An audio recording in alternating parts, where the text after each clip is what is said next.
ধারাবাহিকের আগামী পর্বতে আমরা দেখতে চলেছি অপর্ণা আর্য স্যারের বাড়িতে এসে বিয়ের কার্ড দিয়ে নিমন্ত্রণ করে চলে যাওয়ার পর আর্য স্যারের মনের অবস্থা ঠিক থাকে না। ভীষণই মন খারাপ করে আর্য স্যার রাজলক্ষ্মী সিংহ রায়ের সাথে কথা বলতে থাকে। আর্য বলে, জীবনে আমি যখন কিছু চেয়েছি কিচ্ছু পাইনি, কিচ্ছু না।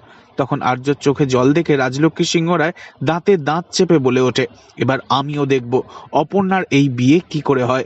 অন্যদিকে দেখা যায় আর্য স্যারের বাড়ি থেকে নিজের বাড়িতে ফিরে অপর্ণার নিজের ব্যাগটা টেবিলের ওপর রাখছে। আর অপর্ণার মা বাবা প্রশ্ন করলে অপর্ণা বলে, নেমন্তন্ন করে এলাম এইমাত্র আর্য স্যারকে। একথা শুনে চমকে ওঠে অপর্ণার মা। ইতিমধ্যে আমরা দেখতে পেয়েছি অপর্ণার জন্য মন খারাপ অপর্ণার মায়েরও। অন্যদিকে দেখা যায় আর্য স্যারের মা সে প্রতিজ্ঞা করেছে এই বিয়ে সে কিছুতেই হতে দেবে না। তবে কি এবার সত্যি সত্যি শেষ পর্যন্ত আর্য আর অপর্ণার বিয়েটা হবে, তা একমাত্র সময়ই বলবে। তো বন্ধুরা, অপর্ণার বাবা সতু আর আর্য স্যারের মায়ের এই জেদের লড়াইয়ে আপনারা কাকে সমর্থন করছেন অবশ্যই কমেন্টে জানাবেন। আর নেক্সট আপডেটের জন্য সাবস্ক্রাইব করে আমাদের সঙ্গেই থাকবেন। ধন্যবাদ।